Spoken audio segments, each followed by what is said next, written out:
ร้อมนะ พร้อมแล้วค่ะ อะไรเอ่ย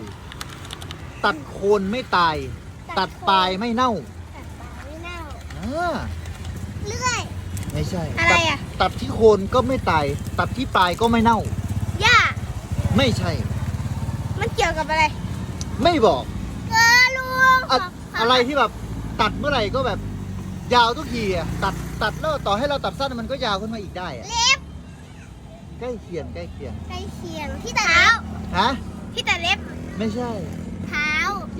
คือเล็บเราจะตัดได้แค่ปลายใช่ไหมเออ ใช่ โคนก็จะตัดยากหน่อยแต่นี่คือ นิ้ว ตัดโคนก็ได้ นิ้ว ไม่ใช่ กระดูก ตัดโคนก็ได้ ตัดโคนก็ได้ ตัดที่ปลายก็ได้ ผม ผมเป็นคำตอบที่ถูกต้องนะครับเฮ้